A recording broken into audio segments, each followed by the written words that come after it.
नमस्कार, मैं Sarvesh Shastri, Shastri news channel. मैं यहाँ आया हूँ हनुमंत सिंह कठेरिया, ये प्रसपा के जिला उपाध्यक्ष हैं, मैनपुरी के जिला उपाध्यक्ष, यानी शिवपाल चाचा की पार्टी प्रसपा के। हमारी उनसे मुलाकात हुई तो थोड़ी हमने चाहा चर्चा करें, कैसे प्रचार कहाँ क्या चल रहा है, स्थिति क्या है। तो ये इनका लक्ष्य है सब कठेरिया समाज को एकत्र करना। कठेरिया समाज में जा रहे हैं, सबसे चर्चा कर रहे हैं और चर्चा करके ये कठेरियाओं का इकट्ठा कर रहे हैं। तो हम इनसे चर्चा करना चाहेंगे। आप कितने दिन से साथ प्रचार में चल रहे हैं? करीबन 8 दिन से अधिक हो चुके हैं जी।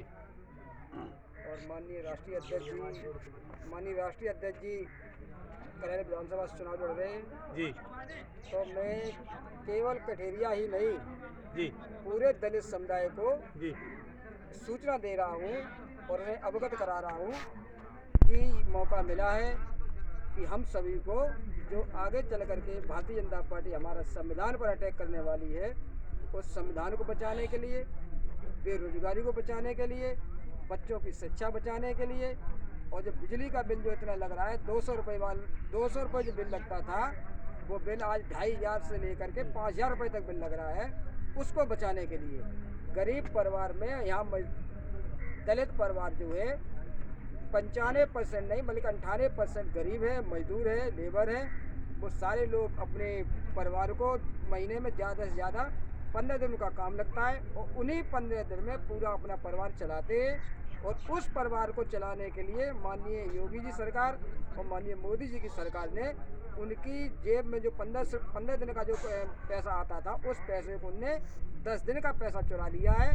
केवल 15 दिन जो काम मिलता है, उस 15 दिन में 10 दिन का पैसा सरकार ने चुराया और 5 दिन में वो अपने परिवार का किस तरीके से भरण पोषण कर सकता है। तो उस संबंध में आप खुद देख लिए, या 5 किलो गेहूं देने से, 5 किलो चावल देने से उसका पूरे महीने का काम नहीं चलेगा। काम चलेगा उसका कि कम से कम उसे 5 या 6 हज़ार रुपये महीना पैदा हो।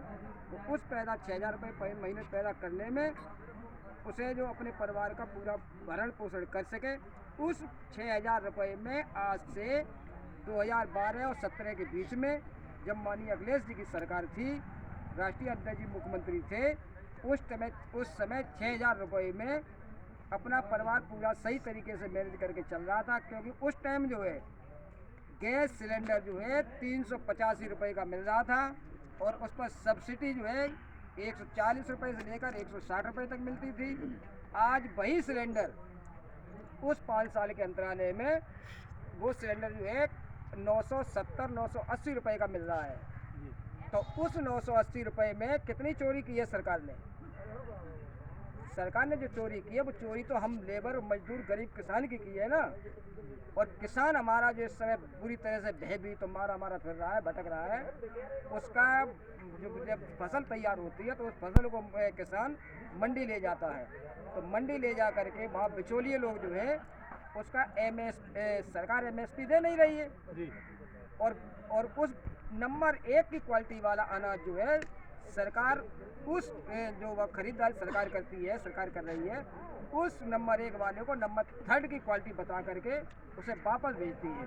तो जब उसे वापस भेजी तो उसकी किसान की मजबूरी है कि उसे मंडी में ले जा करके 1100 रुपये 1200 रुपये कुंटल उसने गेहूँ बेचा है।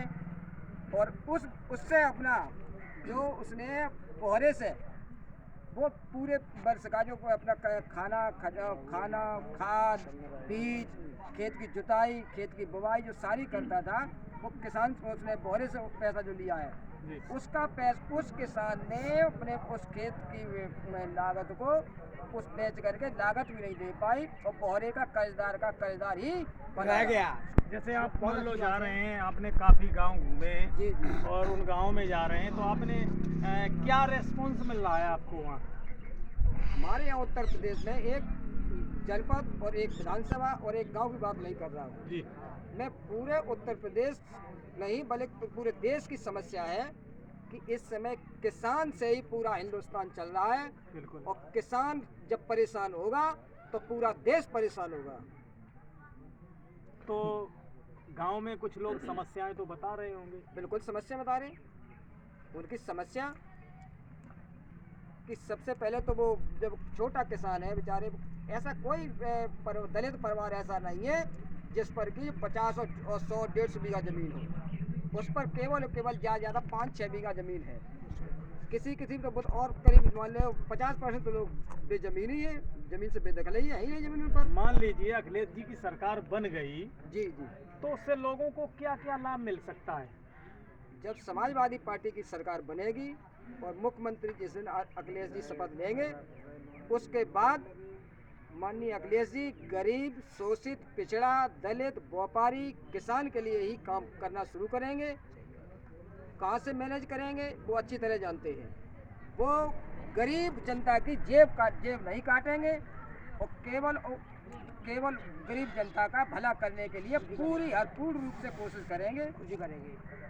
वो तो भारतीय जनता पार्टी वाले इन पे भ्रष्टाचार और कभी तमंचाबादी, कभी ऐसी बातें कर रहे हैं कि ये क्या है, इनके जब ये आ जाते हैं तो गुंडागर्दी होती है। क्या ऐसा मालूम पड़ता है? ये बीजेपी षड्यंत्रकारी पार्टी है। बीजेपी भ्रमित करने वाली पार्टी है। बीजेपी लोगों को बुरी तरह से डरा धमका करके परेशान जो कर रही है, ये केवल बीजेपी का प्रोपगेंडा है। और समाजवादी पार्टी ने कभी भी किसी भी को न डराया है न धमकाया है। जब से अखिलेश जी सत्ता में आए और सत्ता के बाद उन्होंने जब 14-15 में जब पूर्ण रूप से अपनी जिम्मेवारी उन्हें देखी मुझे क्या करना चाहिए, तो उन्होंने किसान, गरीब, शोषित, वंचित, दलित, मजदूर इन सब के लिए काम शुरू किया। इस सरकार में क्या गुंडागर्दी और भ्रष्टाचारी खत्म हुई क्या? इस सरकार में गुंडागर्दी इस चरम सीमा पर है। भ्रष्टाचारी का तो आप देख ही रहे हैं कि चाहे थाना हो, चाहे तहसील हो, चाहे दीवानी हो, चाहे कलेक्ट्रेट हो, जहाँ 50 रुपये से काम चलता था आज उस जगह पर 500 रुपये दे करके भी काम नहीं हो पा रहा है। ये स्थिति है सरकार की। तो दोस्तों ये थे प्रसपा के जिला उपाध्यक्ष मैनपुरी से हनुमंत सिंह कठेरिया जी, जिनसे हमारी चर्चा हुई। इनके द्वारा नेताजी एक सवाल और है आपसे। जी पूछिए। जैसे आप दलित समाज से आ रहे हैं, जी जी। आप इन कठेरिया समाज के लिए आप 10 मार्च को जैसे ही शपथ लेते हैं तो क्या करेंगे? इसके लिए स्पेशली क्या होगा? स्पेशली वो माननीय मुख्यमंत्री जी के हाथ में होगा। और युवाओं के लिए क्या सोच रखा है? युवाओं के लिए माननीय मुख्यमंत्री जी पूर्ण रूप से नौकरी देंगे और जिनकी नौकरी नहीं लग पाती है, जो ओवर एज हो चुके हैं, उन्हें 5 लाख रुपए सरकारी खजाने से दे करके उन्हें स्वतः रोजगार दिलाने की पूर्ण रूप से तैयारी हो चुकी है। इंटर पास हो। जी जी। गायों के लिए कोई मुद्दा और सर? गाय साढ़ जो इस टाइम भाजपा में जो चल रहा है, जो किसान बर्बाद हुआ है, तो गाय साढ़ के लिए बहुत बड़ा वो बनाए गए, जो जिसे कहते हैं गौशाला। और उस गौशाला में गायों की सेवा भी की जाएगी, उन्हें रातब और दरिया भूस पूरा सब मिलेगा। और वहाँ चौकीदार भी रहेगा, चौकीदार को तनख्वाह दी जाएगी, जिससे कि गाय भैंस कहीं निकल ना पाए, किसी के खेत में घुस पाए और किसी का नुकसान न कर पाए। पूरा ख्याल रखा जाएगा गाय का और हर जानवर का। ठीक है, धन्यवाद आपको। ये थे प्रसपा के जिला उपाध्यक्ष मैनपुरी हनुमंत सिंह कठेरिया जी, जिनसे मेरी बात हुई। इन्होंने पूरे क्षेत्र के बारे में बताया और समस्याएं भी बताई। अखिलेश सरकार आएगी तो उससे लाभ क्या होगा दबे कुचले लोगों को, किसानों को, ओबीसी, एससी, इन्हीं में जाकर के ये जगह जगह घूम रहे हैं और उन लोगों को अखिलेश जी का संदेश पहुंचा रहे हैं। तो मैं सर्वे शास्त्री न्यूज़ चैनल नमस्कार दोस्तों।